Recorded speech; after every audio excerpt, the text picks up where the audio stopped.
There is no secret that with each beating minute, the human body grows older. Throughout life, we go through ups, downs, and lots of obstacles, but one thing is for certain is that every single day we learn. And with this knowledge, we create, construct, and strive to make the world a better place. Everything that we create and we make is never really perfect, but sometimes we do get darn close to it. But in the true sense of the word, we never really make them perfect. However, we do deal with one thing in our life that is perfect every single second, every single day, and that's the human body. How it functions, how it adapts, how it grows, how it changes. Everything just works perfectly down to the very cell. They work in unity and they work with a purpose. My name is Drago from Strong Dragon Training, and today I want to talk to you guys about three different aspects of what it takes to keep the human body over the age of 50 in a state of strength and independence.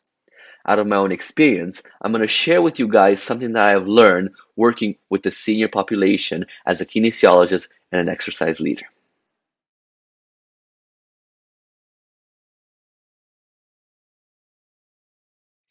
As I mentioned, I have had the pleasure and the opportunity of dealing with seniors as a kinesiologist and exercise specialist. And the one thing I can tell you is that every single day and every single person that I've met have left me in a complete state of awe, some in a good way and some in a bad way. I was able to witness what can become of the human body when left without physical activity, when left maybe even without a purpose to do anything because they have settled with the mindset of, I'm old and there's no purpose in doing anything or risking anything to hurt myself. I have seen people as young as 71 years old who are not able to get out of bed or get out of their chairs to go to the washroom or even eat without somebody assisting them. But I've also had the great pleasure of meeting somebody who was 105 and she was able to walk with just a simple cane down the hallway, down her house, down to her neighbor. She was full of life and with such an excellent mindset that it just left me wishing that I would make it to that age and be in that amazing state. There comes to a point in life when we're young, we don't need to worry too much about things. The body's resilient, the body heals, the body just keeps on going. But there is a point where we need to take a little bit more care of the body. We need to make sure that we keep it active, we keep it healthy, we also monitor it from every point of view. We don't try to do anything crazy and we can't really risk anything saying, oh yeah, we will just bounce back. Usually around the age of 50 is when we need to start being careful of what we do, how we do it, but we need to make sure that we do it. Because what happens when the human body is left just on the couch watching TV every day? Well, we see it with the young population too that decides to not be active. But it's especially dangerous with the senior and the older population. They need to move, they need activity, but they need a control activity. And the three things that we're going to go over today is essentially how to build volume and keep the person moving after the age of 50, what it means to get injured at that age and how we need to take care of them, and finally, how we make a routine, how we ensure that what we're doing is effective and is reaching our goal. And that is really just one goal at the end of the day, to be independent, to live happy, healthy, and without pain for as many years as we can. So the very first topic that I want to go through with you guys is routine. Now, I'm not talking about eat, sleep, train, repeat type of routine. We're talking more of an actual routine, something that has a goal, something that has a plan. You're trying to get the body in a routine and continuously progress with it. Now, a lot of people don't follow routine. Every single day is just a surprise of what's going to come up next. And some people follow a routine, but they don't follow it correctly. They hit something called a plateau. And if you've been in the gym before, maybe trying to lose weight, gain muscle, or train for a goal from a fitness perspective, regardless of what age you are, you probably hit once or twice on your journey the word plateau. You haven't changed, you haven't progressed. You've been at the same stage or maybe at the same weight for such a long time that you really got fed up and you were this close of giving up. But we are talking about people 50 plus. We're talking about somebody who's sitting in a chair for 23 hours and 45 minutes every single day for the past 10 to 15 years. They need some help going to the washroom. They need help eating. They need help to do anything on a daily basis. So that person Let's say that he or she has been medically cleared and is okay to go on a routine, on a plan to start walking, start becoming more independent. So what's going to happen? You're going to have to put the person through a little bit of strength training exercises, maybe start encourage them to walk with lots of support, whatever. Few weeks go by, you manage to get the person to walk with a walker. So they're able to not have assistance next to them, but they're walking with a walker. And slowly and slowly and slowly, they're getting more comfortable in doing that. Now, as a coach, the logical step would be at that point to start encouraging them to walk, maybe a little bit aided with a cane. But in some cases, that step never comes. So this routine that has gotten the person or the patient or the client at the point where they're walking with a walker and now they're starting to feel that strain, they're happy, they're seeing progress, they're feeling that sense of independence. Now you won't let them go to the cane, you don't let them progress. Why? In some cases, the coaches or the caregivers are just afraid that going a step further, they just feel that the person is not ready and they're afraid they may fall, they may injure themselves, and that will mean probably in some cases life and death. But the main point of it is to make the routine and to entrust the client enough to be able to progress and keep on pushing them to go further and further and further and increase that independence more and more. That is what I saw on a daily basis with my senior clients. Some of them were not able to walk. Some of them, in the short period of time that I had with them, I was able to push them and progress from a state of sitting on a chair to a state of standing, to a state of going to a walker, and then walking with a cane. So progress is very important when making a routine on a daily basis. And you have to remember that when you're past a certain age, you can't say on Monday I'm starting here, by Friday I'm going to make it there, by next Friday I'm going to make it there. You never know when the routine needs to change, but you always have to be ready to monitor that routine and to see when the improvement is and to see when you're close to the plateau and to know exactly when to change the routine and how to change it. Sometimes you'll find that you're going 3 steps forward and you're progressing, but then you take a step back. Something happened. Maybe you didn't progress, or maybe you had a little bit of a pain, or just a bad day, and you didn't like the progress that you made that day. That's fine. It's part of the progress, it's part of your plan, it's part of your routine. Key thing is on a daily basis, monitor your routine and change it accordingly so that you continuously see progress.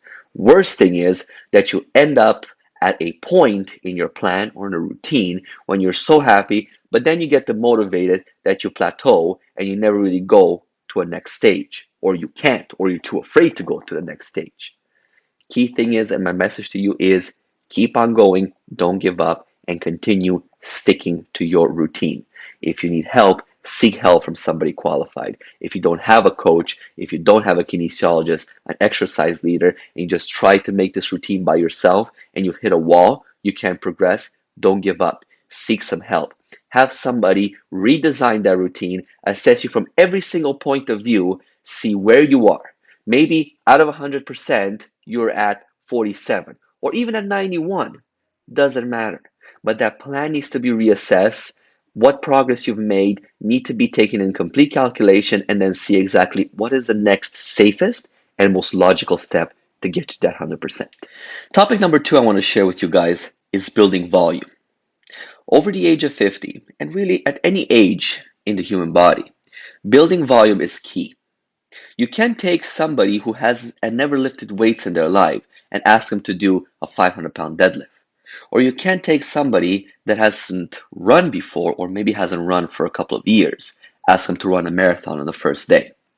You have to know how to progressively overload your body, how to build this volume. So you got to take where the person is at that stage. That's why assessment is very important. So if you're planning on making a routine for yourself or maybe a plan to get from point A to point B and reach that goal of independence, you have to be true to yourself and know exactly where you are because injury follows closely after. So if you start, let's say at 1%, let's say at 67%, whatever your strength is, whatever your ability is, make sure you identify it carefully and know exactly what the next steps are. Because taking for consideration somebody who's a senior and who can't really go to the gym to strengthen up, getting up and out of the chair is enough of a leg workout for them.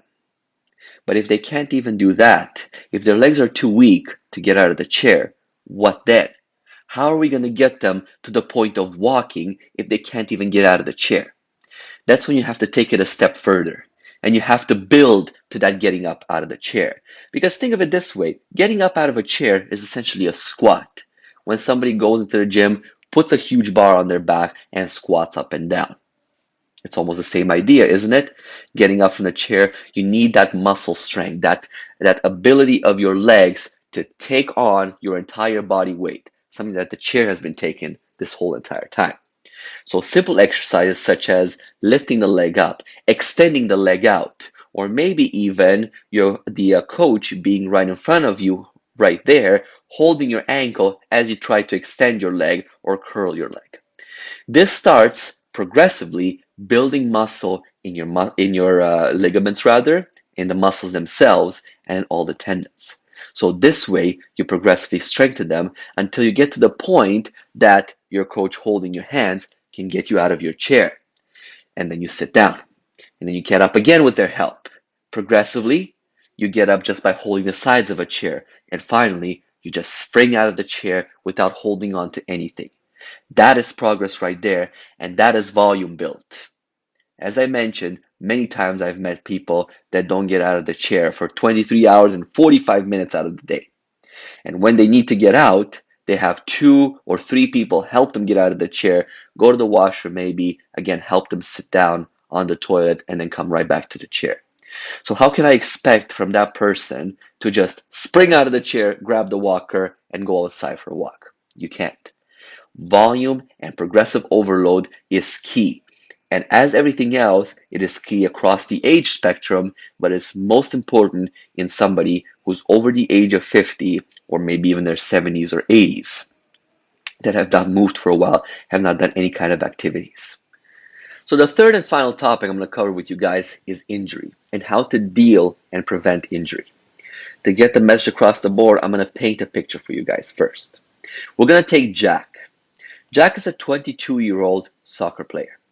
He loves soccer. He wants to be the MVP. He's training every single day one way or another. Either he's in the gym or he's on the playing field doing drills. He's now preparing for a tournament. And he's doing everything he possibly can. He's literally exerting the body for its last little drip of strength to become better, faster, and more efficient on the playing field. On the tournament day, final 10 minutes of the final game, Jack is sprinting down the field with the ball, ready to score the winning goal. However, opposite team tries to intercept him. And this one guy comes running towards Jack and slides right in, attempting to steal the ball from him. However, the problem is, the opposite team, the guy that slid in, his foot didn't make contact with the ball, made contact with Jack's ankle.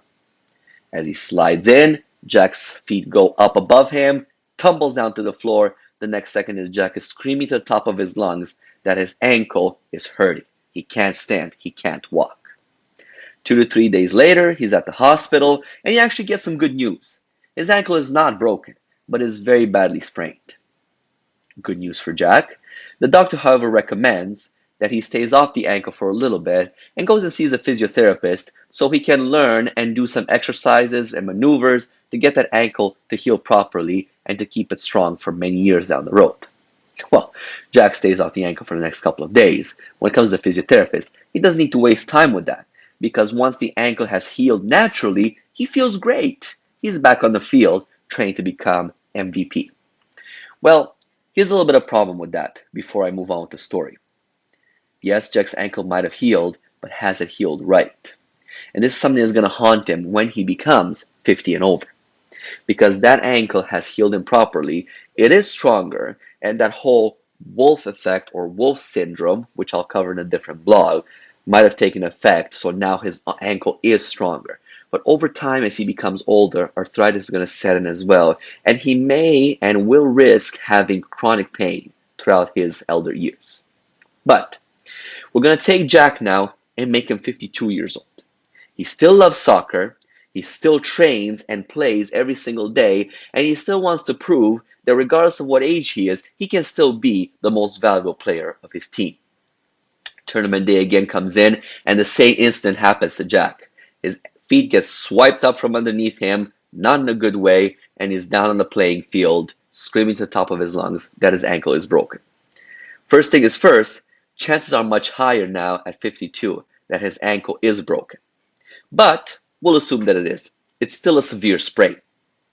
Problem with this one is it's going to take Jack much longer time to heal from that injury, and especially if he doesn't go to a physiotherapist to help him out and heal it the proper way. Another problem is too that he may actually never play soccer again, because every time he'll try to run, if that ankle didn't heal properly or it wasn't aided in the healing process, it is going to have some severe chronic pain. So the whole idea of this is 50 years and plus, really any age, injuries should be tended and mended carefully. But especially when you're talking about people 50 and plus, the injury needs to be treated accordingly and carefully to make sure that the body heals it properly and you're able to go on after that. You cannot just allow an injury to heal by itself and expect miracles. That was the main thing with me as well. All the seniors that I've dealt with, I had to be very careful because a muscle pull or maybe a sprain, or God forbid they would have fell and broken, maybe a hip, maybe a knee, maybe something. That healing process, would have taken forever and would have been very risky for the person. So any kind of injuries that you guys overcome, make sure is with the help of some sort of professional, or at least it's done the right way. Because it may feel good when you're lying in bed after a couple of weeks and getting up in the morning, oh my goodness, it's feeling better, it must have healed. But then you're standing up and certain movements make you hit the roof of how painful they are. Injuries are not something to be taken lightly for any age, let alone 50 plus, when the body takes a much longer time to heal and the chances of healing improperly are much higher.